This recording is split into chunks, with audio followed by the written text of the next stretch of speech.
नमस्कार। पिछले काफी दिनों से एक बड़ी सुर्खियों में चल रही खबर है जिस पर हमने कभी चर्चा नहीं की। ये मुद्दा है अनिल अंबानी को लेकर। आप सब जानते हैं कि अनिल अंबानी के खिलाफ जबरदस्त छापेमारी चल रही है और अभी एक ताजा जो मामला हुआ है उसमें ईडी ने अनिल अंबानी के जो अबोर्ड इनका आवास है, पाली हिल का पोश इलाका है मुंबई का, वहां पर स्थित है, उसको इन्होंने अस्थायी रूप से कुर्क कर लिया है। यानी कि जब तक उनके खिलाफ जांच चल रही है तब तक वो संपत्ति कुर्क रहेगी और अगर वास्तव में वो जांच सही पाई जाती है वो संपत्ति जब्त कर ली जाएगी। और इसकी जो कॉस्ट बताई गई है वो 3,716 करोड़ की बताई गई है। पाली हिल बहुत पॉश इलाका है, फिल्म स्टारों की भी औकात नहीं है हर एक की वहां पर मकान लेने की, लेकिन अनिल अंबानी का वहां पर मकान था। इससे पहले ईडी ने अनिल की 417 करोड़ की अन्य संपत्तियां अस्थायी रूप से कुर्क की थी। उनके खिलाफ भी बहुत सारे मामले चल रहे हैं। वैसे मैं आपको बताऊं कि इसमें डिटेल में जाने की इतनी आवश्यकता नहीं है। अनिल अंबानी पर कुल मिलाकर 40,000, मात्र 40,000 करोड़ रुपए की धोखाधड़ी के मामले चल रहे हैं। और ये मामले कैसे हैं? आप सब जानते हैं कि अनिल अंबानी की कई कंपनियां हैं। रिलायंस कम्युनिकेशन थी, एक हाउसिंग फाइनेंस को लेकर थी, दूसरी एक और फाइनेंस कंपनी थी। ये जितनी कंपनियां हैं जैसे आरकॉम, आरएचएफएल, आरसीएफ, इन सभी ने अलग अलग कामों के लिए बैंकों से लोन लिए थे। बैंक बड़ी बड़ी कंपनीज को लोन देते हैं क्योंकि उन्हें लगता है कि आने वाले समय में बड़ा क्लाइंट हमारे पास रहेगा और आने वाले समय में हमें उसका फायदा मिलेगा और लोन का बड़ा हैवी इंटरेस्ट होता है। लेकिन अनिल अंबानी की कंपनियां एक के बाद एक डूबती चली गई। उसके बाद जो ईडी की जांच की लाइन है उसके हिसाब से मैं आपको बता रहा हूं कि अनिल अंबानी ने कोशिश की एवरग्रीन लोन की। एवरग्रीन लोन ऐसे होता है कि पिछला यानी कि पुराना लोन चुकाने के लिए नया लोन ले लिया जाए और इस तरीके से उन्होंने पहले जो लोन लिया उसका दुरुपयोग किया, जिस काम के लिए लिया था उसमें उसको नहीं लगाया। फिर उसके बाद पुराना लोन चुकाने के लिए नया लोन दिया गया। इसमें बैंकों का भी फ्रॉड है, बैंकों के अधिकारियों की भी मिलीभगत है। निश्चित रूप से ऐसा होता नहीं है कि इस तरीके से आप किसी को लोन देते चले जाएं, लेकिन इन बड़े लोगों को बैंक वाले लोन देते रहते हैं। तो उन्होंने लोन चुकाने के बजाय उसे एवरग्रीन करने के लिए, जिससे कि उनका जो अकाउंट है एनपीए में ना चला जाए, उनकी जो खाता है वो बट्टे खाते में ना चला जाए, एक्टिव चले रहे उनके खाते, इसके लिए वो लोन पर लोन लेते चले गए और इस तरीके से लगातार वो नीचे फंस गए। अकेले जो रिलायंस कम्युनिकेशन है, इनकी बड़ी कंपनी है सबसे, उसने अपने लोन को एवरग्रीन करने के लिए 13,600 करोड़ रुपए खर्च किए हैं। यानी कि पैसा लिया बैंकों से और उस लोन को बचाने के लिए, दाएं बाएं करने के लिए वो हिसाब किताब चुकता कर दिया। और अब उनके खिलाफ सीबीआई ने एक मामला दर्ज किया है स्टेट बैंक ऑफ इंडिया की शिकायत पर। उसमें 2,929 करोड़ की धोखाधड़ी का मामला है, जो 40,000 करोड़ में इतना सा है और उसमें भी जांच चल रही है। इनके खिलाफ छापेमारी हो रही है लगातार। हाल ही में सुप्रीम कोर्ट ने, फरवरी के महीने में ही सुप्रीम कोर्ट ने सख्ती दिखाई है इस मामले में और जांच एजेंसियां जो ईडी, सीबीआई जो भी जांच कर रही हैं उन सबसे कहा है कि यार 4-5 साल हो गए इनके खिलाफ जांच चलते हुए, आप कर क्या रहे हो? और सख्त रवैया अपनाते हुए यह कहा कि आप इसमें एसआईटी बनाइए, क्योंकि यह सार्वजनिक पैसे की लूट है, जनता के पैसे की लूट है। इसको आप जनता के पैसे को वापस लेकर के आइए, किसी भी तरीके से वसूलिए। और मुझे लगता है कि शायद सुप्रीम कोर्ट को भी यह लगा होगा कि पिछले 5 साल से जांच एजेंसियां ढील कर रही थी। अब यहां पर एक पेच फंसता है। राजनीतिक गलियारों में भी इस बात की लगातार चर्चाएं चलती रही हैं कि क्या मोदी सरकार अनिल अंबानी को बचाती रही।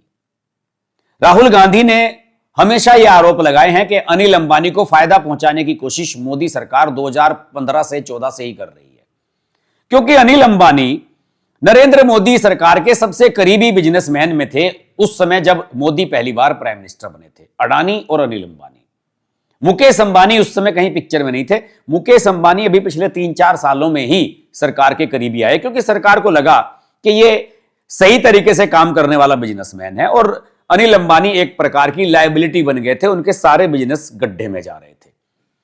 और मैं आपको बताऊं कि 2016 में जब राफेल की डील हुई थी तो उसके मेंटेनेंस का काम अनिल अंबानी की एक कंपनी को देने की बात कही गई थी, जिसे लेकर राहुल गांधी ने बड़ा शोर मचाया था और यह कहा था कि साहब चौकीदार चोर है, राफेल में ये हो रहा है, क्रोनी कैपिटलिज्म की बातें की गई थी कि अनिल अंबानी को लाभ पहुंचाने के लिए मेंटेनेंस का काम दिया जा रहा है जिससे कि अनिल अंबानी कंपनियां उबर सकें।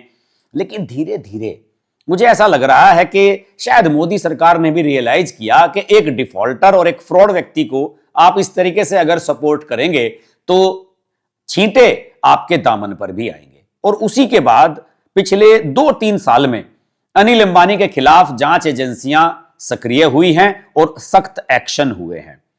दूसरे, इसमें एक बहुत महत्वपूर्ण मुद्दा भी है अभी जो हाल ही में सामने आया।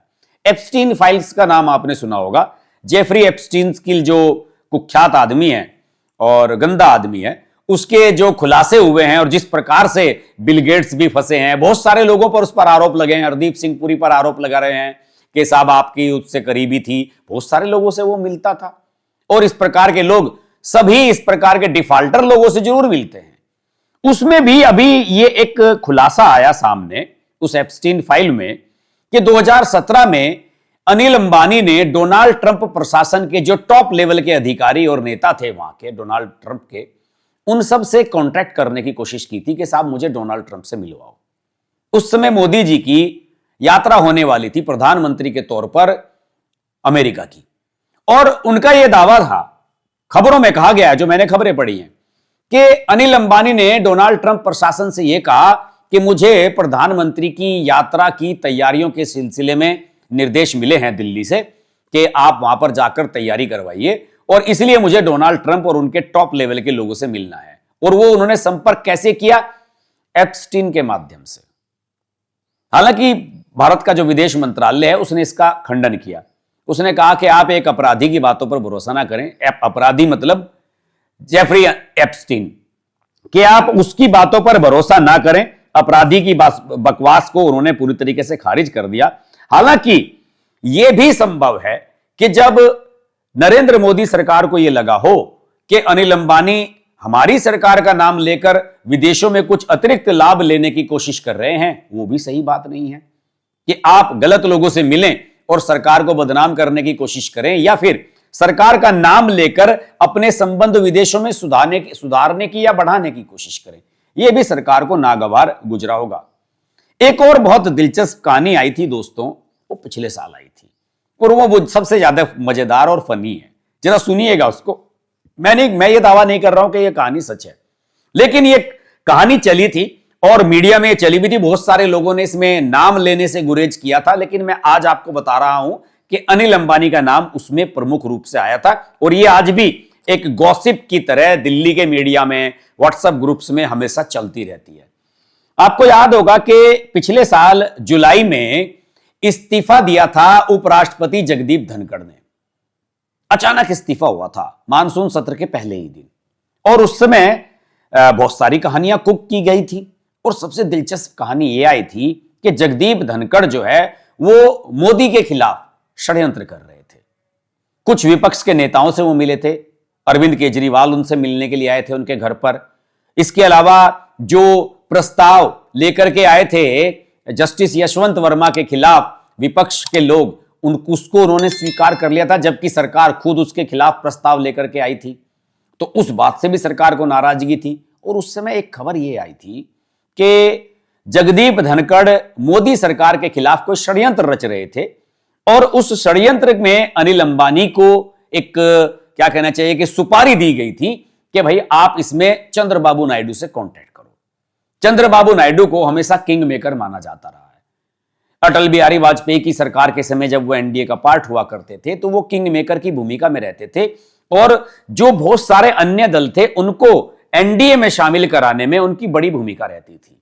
और चंद्रबाबू नायडू की एक खास बात रही है कि जो बात कह दी तो कह दी, वादा कर दिया तो कर दिया, फिर वो पीछे नहीं हटते थे। इस प्रकार की बातें सोशल मीडिया पर खूब चली थी।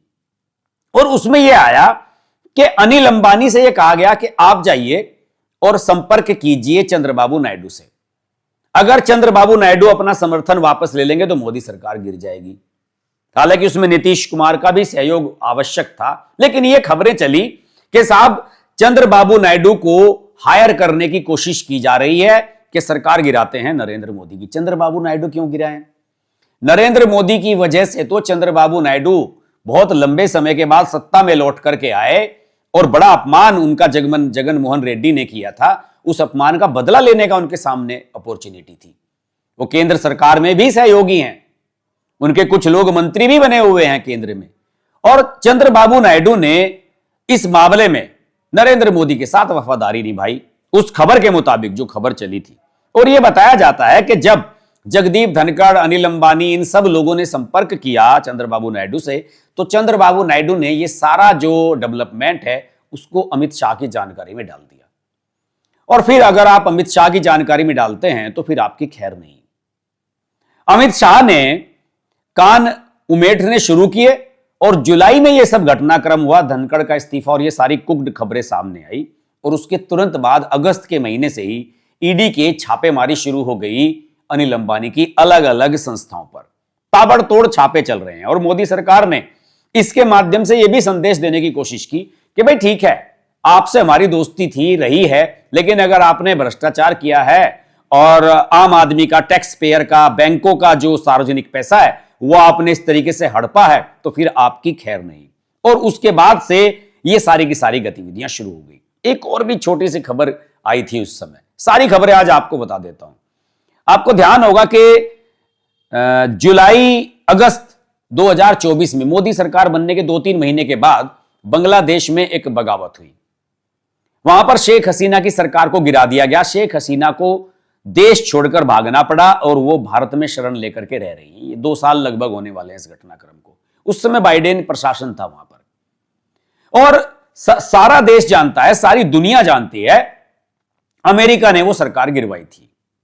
ये जो बगावत हुई थी और अब खालिदा जिया के बेटे को अब बनवा दिया गया है वहां का प्रमुख देश का, उस तरीके से सारा जो षड्यंत्र था वो अमेरिका और सीआईए जो उनकी जांच एजेंसियां हैं, खुफिया एजेंसियां हैं, वो सारी की सारी इसमें इन्वॉल्व थी। और यह बताया जाता है कि सीआईए के संपर्क में अनिल अंबानी भी आए थे और अनिल अंबानी ने सीआईए के साथ इस तरह की बातचीत की थी कि मोदी सरकार को कैसे डिसमेंटल किया जाए या इसको कैसे गिराया जाए। ये भी खबरें सोशल मीडिया पर बहुत चली थी।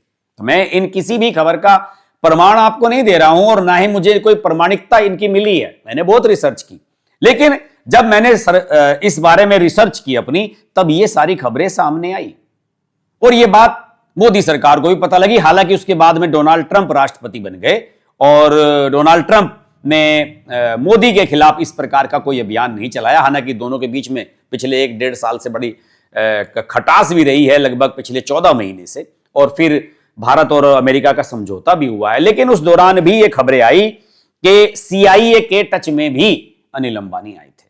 और इस प्रकार की खबरें सत्ता के गलियारों में हमेशा चलती रहती हैं। लेकिन दोस्तों, बहुत सारी चीजों का अंतर समझने की आवश्यकता है। मुकेश अंबानी और अनिल अंबानी का फर्क समझिए। अनिल अंबानी ने जितनी भी कंपनियां ली थी, जब दोनों भाई अलग हुए थे, सारी कंपनियां गड्ढे में गई और मुकेश अंबानी ने उन कंपनियों को 10 से 100 गुना तक बड़ा कर दिया। इसका मतलब यह है कि कहीं ना कहीं आपके स्किल में, आपकी योग्यता में कमी है। धीरू भाई अंबानी के सही उत्तराधिकारी उनके बड़े भाई मुकेश अंबानी ही बने। उन्होंने एक बड़ा हॉस्पिटल बनाया है और एक बड़ा कल्चरल सेंटर बनाया है। इसके अलावा वन्य जीवों को संरक्षित करने के लिए वंतारा नाम से एक बड़ा प्रोजेक्ट वो लेकर के आया, जिसे उनके बेटे अनंत अंबानी देखते हैं। उसे लेकर बड़ा विवाद हुआ। सुप्रीम कोर्ट ने जांच करवाई और वहां पर देखा कि जानवरों के साथ बढ़िया काम हो रहा है और जानवरों का संरक्षण किया जा रहा है, उन्हें बचाने की कोशिश की जा रही है। 18 दिन के अंदर वंतारा प्रोजेक्ट को क्लीन चिट मिल गई थी मुकेश अंबानी के और अनंत अंबानी के। और अनिल अंबानी के केस 4-4, 5-5 साल से अटके। अनिल अंबानी ने कितनी सारी याचिकाएं डाली हुई थी अपने खिलाफ मामले खारिज कराने के लिए। अभी फरवरी के महीने में बॉम्बे हाईकोर्ट ने सारी याचिकाएं खारिज कर दी और यह कह दिया, बड़ा सख्त रवैया उनके खिलाफ अपनाया और उन पर एक तरीके से फ्रॉड का टैग लगा दिया। और एक तरीके से आप समझ लीजिए कि ये जो अनिल अंबानी का कॉर्पोरेट जीवन है, ये उसकी सिविल डेथ है। उसके बाद उन्हें कोई हाथ नहीं लगाने वाला है। और देखिए, इससे बड़ा सख्त एक्शन क्या हो सकता है कि अनिल अंबानी के खिलाफ लुकआउट सर्कुलर जारी कर दिया गया है, यानी कि वो भारत से बाहर नहीं जा सकते बिना बताए हुए एजेंसियों को। यानी अब वो चीज नहीं हो सकती कि आप नीरव मोदी, ललित मोदी या विजय माल्या की तरह बाहर भाग जाएं और सरकार से बचे रहें। मोदी सरकार ने अनिल अंबानी के खिलाफ तैयारी बड़ी अच्छी खासी की है। तो एक जो नैरेटिव बिल्डअप करने की कोशिश की जाती है कि मोदी सरकार उनको बचा रही है, ये बचा रही है, भाई साहब बचाया होगा जब बचाया होगा। इस समय अनिल अंबानी के पीछे जिस प्रकार से एजेंसियां पड़ी हुई है, मुझे तो नहीं लगता कि आने वाले कुछ महीनों में अनिल अंबानी को कोई जेल जाने से रोक सकता है। हालांकि इसमें सबसे बड़ी बात यही होगी कि ईडी और सीबीआई पुख्ता प्रमाण किस तरीके से उपलब्ध कराएं, क्योंकि अगर इसमें ठोस एविडेंस मिले, 40,000 करोड़ का घोटाला है भाई, अगर ठोस एविडेंस इसमें मिल जाते हैं तो फिर अनिल अंबानी को जेल जाने से कोई नहीं रोक सकता। और देखिए, ये तो भारत देश है और यहां पर विदेशों से आती हैं कहानियां और यहां पर चलनी शुरू हो जाती हैं। ये और भी कहानियां आ सकती हैं, हो सकता है कि इस प्रकार की कुछ और कहानियां आपके सामने आए, और अगर आएंगी वो कहानियां तो मैं उन्हें आपके सामने लेकर के जरूर आऊंगा। आज के वीडियो में इतना ही। वीडियो लाइक करिए, शेयर कीजिए इसको अगर आपको ये अच्छा लग रहा है, और चैनल को अभी तक सब्सक्राइब नहीं किया है तो सब्सक्राइब कर लीजिए। और मैं फिर कह रहा हूं, मैं इन सारी जितनी भी ये खबरें इसमें मैंने बताई हैं, मैं इनके किसी के भी प्रमाणिक होने की बात नहीं कह रहा हूं, लेकिन जो खबरें चली हैं और जो अंदर खाने की खबरें चल रही हैं, जो गतिविधियां हुई हैं, जो चीजें नजर आ रही हैं, उनसे बहुत सारी चीजें ऑब्वियस हैं कि सरकार का ऐसा रुख अचानक चेंज क्यों हुआ। नमस्कार। अगर आपको हमारी वीडियो पसंद आई तो वीडियो को लाइक करें, चैनल को सब्सक्राइब करें और नोटिफिकेशंस के लिए बेल आइकन को प्रेस करें।